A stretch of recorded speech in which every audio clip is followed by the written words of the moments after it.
Finally. My Hero Academia returns after months and months off, and My Hero Academia Season 7 is its best when it comes out guns a-blazing, throwing hands, good characters, and just a hell of a start to a show. My Hero Academia will be on the Mount Rushmore of anime as long as it does what it did in Season 6 and what it's starting to do out in Season 7. After combining My Hero Academia and My Villain Academia in Season 6 with the rise of Shigaraki, All for One, all the no moves, it has to keep that flame going if it wants to stay relative. And boy, Season 7, Episode 1 and 2, they definitely do that. We finally get to see Stars and Stripes, and she is welcome at the very beginning with good old-fashioned Tomura, Shigaraki. As long as they do that, they will remain, like I said, top 5 of all time. So as we start off with Episode 1 of Season 7, we have to be reminded of the journey that has gotten us here. We got Deku coming back to be the leader of Class 1A, and everyone's happy to see him again. You gotta remember, at the episode Season 6, he was going through it.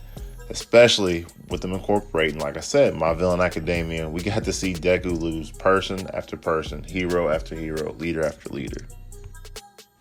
But in typical Class 1A fashion, they forgive him, they understand he was going through a lot, and they are ready to get back behind him so they can have their final great battle against the New World of Evil.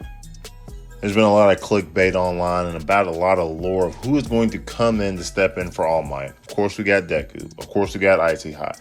But in Episode 1, we finally get the release of Stars and Stripes.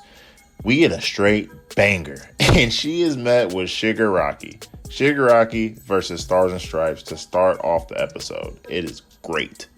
Now, with everyone down, Japan calls over America's #1 hero, Stars and Stripes, aka Cassie, and she makes her introduction known. Now, a little backdrop. All Might saved her as a kid during a car wreck many moons ago, and after the fallout of Season 6 and all the deaths, he calls upon her. Now that most of Japan's heroes have been killed, along with the jailbreak of all the bad guys, she has no choice but to step up and come to Japan and join in on the fight. But we gotta remember, these boys have been fighting for 7 seasons, and she's just now coming off the bench. So whenever she makes her introduction in Japan, little does she know that she will be met with the man himself, Shigaraki. One of the best bad guys to ever do it. And we gotta remember, he's still evolving. He's still absorbing All for One's mindset. They are battling the sky back and forth, and she has a very niche quirk. It's cool that she can do anything she commands, up to 2 of them at a time. Shigaraki hasn't completely found out her weakness yet, but as the battle continues, she'll eventually have to call in some backup or go for the kill shot. And we've seen him. We've seen him kill heroes. We've seen him kill top 5 ranked heroes. Shigaraki seems to be the ultimate bad guy with his never-ending and continuously evolving trickery, and now with the power and morphism of him and All for One, she has her hands full. Straight banger in Episode 1, and that's how they stay up top. But we roll into Episode 2 knowing that she is fighting the worst villain of all time. Shigaraki is the All Might of all the bad guys. Tomura is a genius, and he learns on the fly in every single fight. That's what makes him so dangerous. He's not someone who's going to continue to do the same thing over and over again. Once he's hit with something he hasn't seen, he's going to go back, use his loop, and come back even stronger. So, as Cassie summons this crazy OP laser in the midst of one of the best battles in only 2 episodes, she is slowly understanding about his regeneration quirk. Shigaraki essentially being a chest full of quirks. The one that she is noticing and the one that she's getting intel from the Japanese government is his regeneration skills. Well, with this crazy laser beam being just obliterating him being unable to regenerate, she knows right now she's going to have to kill him.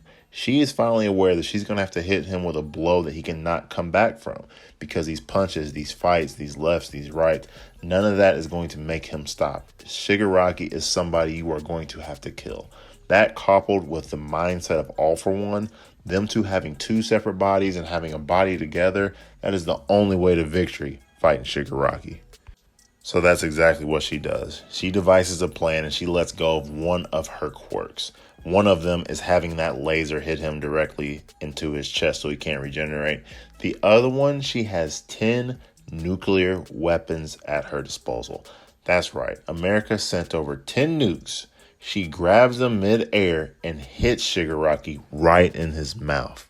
So after receiving his nuclear nucky sandwich, we're like, wow, she's the one. Stars and Stripes. Cassie, out of everybody coming straight off the bench, she is the one to defeat Shigaraki. Well, that's wrong. Shigaraki merged into his demonic voice, mixed in with One for All, using his old faithful Nomu. And the Nomu takes the blunt of the damage. And then he uses his favorite quirk, Decay. Shigaraki's too smart. He then leaps forward and grabs her by the face. And there you have it. Another hero falling to the great Shang Tsung. I swear, Decay is like, your soul is mine. So as Decay does what it's intended to do, the star starts to dim in Stars and Stripes. But she has one dying wish. As her soul is being taken from her, as it's being absorbed, as her skin starts to decay, her last dying wish is to destroy all of her quirks inside of Shigaraki. That is her last command. Geniusly written. So Shigaraki is absorbing her quirk, New Order, but in her defense, on that last command, she commanded her quirk to destroy all of his. It is just genius. One by one. As stated earlier, Shigaraki is a genius and he recognizes this. He is so smart, he continues to evolve as a character. He knows with the absorption quirk, he can only give it to somebody or he can take it. So guess what he does? He scrambles and finds another host to give it to. Pure genius. That is how you kick off a season 7 premiere. That is how you remain on Mount Rushmore of all anime. They came out guns a-blazing, fist up and running in season 7. They need to keep this pace up. There's way too many good animes out for them not to come out this hard. No filler, all action the entirety. So that's it. That's the review. Don't forget to like and subscribe. Comment below. Tell me what you thought about the opener. Till next time, I'll be back at your boy.